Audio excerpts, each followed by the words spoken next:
जय राधे कृष्ण। जय श्री लक्ष्मी नारायण। जय माता एकादशी।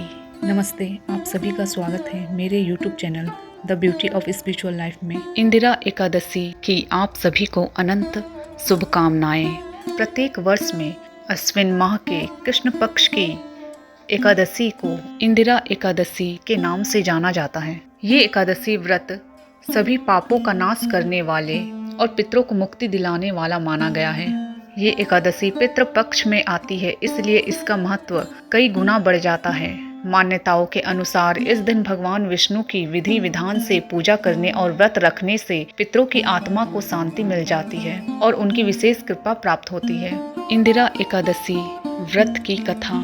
धर्मराज श्री युधिष्ठिर कहने लगे कि हे भगवान, अश्विन माह के कृष्ण पक्ष की एकादशी का क्या नाम है, इसकी विधि तथा फल क्या है, सो कृपा करके कहिए। भगवान श्री कृष्ण कहने लगे कि इस एकादशी का नाम इंदिरा एकादशी है। यह एकादशी पापों को नष्ट करने वाली तथा पितरों को अधोगति से मुक्ति देने वाली है। हे राजन, ध्यान पूर्वक इसकी कथा सुनो। इसके सुनने मात्र से ही वाजपेयी यज्ञ का फल मिलता है। सतयुग के समय में महिष्मती नाम की नगरी में इंद्रसेन नाम का एक प्रतापी राजा धर्म पूर्वक अपनी प्रजा का पालन करते हुए राज्य करता था।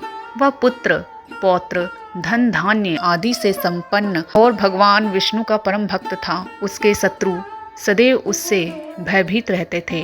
एक दिन जब राजा सुखपूर्वक अपनी सभा में बैठा था तो आकाश मार्ग से महर्षि श्री नारद मुनि उतरकर उनकी सभा में आए। राजा उन्हें देखते ही हाथ जोड़कर खड़ा हो गया और प्रणाम करके उन्हें आदर सहित उत्तम आसन दिया और उनका आदर सत्कार किया। तब महर्षि श्री नारद जी ने कहा, हे राजन, आपके राज्य में सब कुशल से तो हैं। मैं आपकी धर्मपरायणता देखकर अत्यंत प्रसन्न हूँ। राजा ने कहा, हे देव ऋषि, आपकी कृपा से मेरे राज्य में सब कुशल पूर्वक है तथा आपकी कृपा से मेरे सभी यज्ञ कर्म आदि सफल हो गए हैं। हे महर्षि, अब आप कृपा कर यह बताइए कि आपका यहाँ आगमन किस प्रयोजन से हुआ है। मैं आपकी क्या सेवा करूँ। महर्षि श्री नारद जी ने कहा, आप आश्चर्य देने वाले मेरे वचनों को सुनो। हे राजन, मुझे एक महान विस्मय हो रहा है।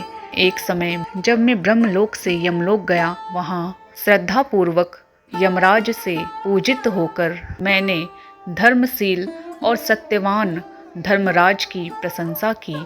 तब मैंने उसी यमराज की सभा में तुम्हारे पिता को बैठे देखा।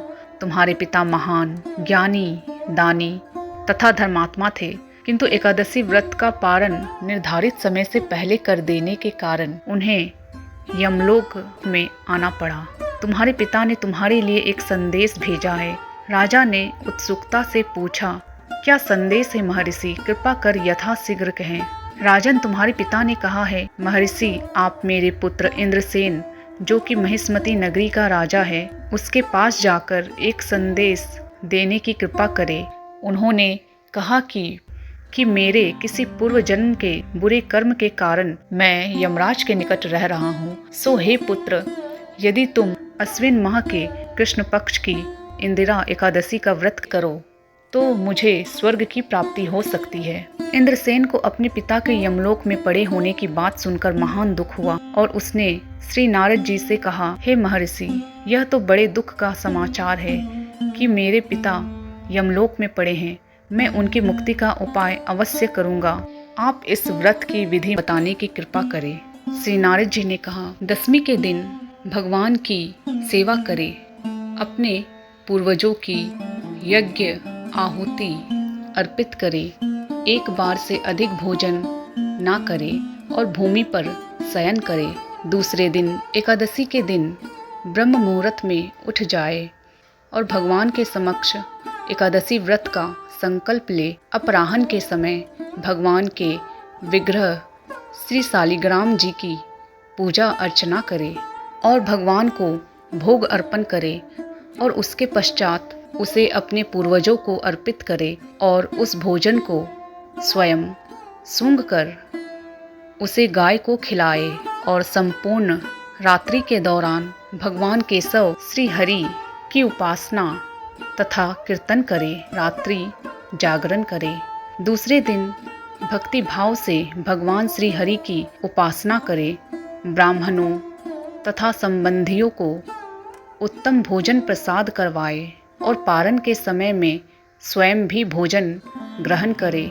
इस तरह नियम पूर्वक तथा इंद्रियों को संयम में रखते हुए इंदिरा एकादशी का पालन करे। ऐसा कहकर नारद जी अंतर्ध्यान हो गए।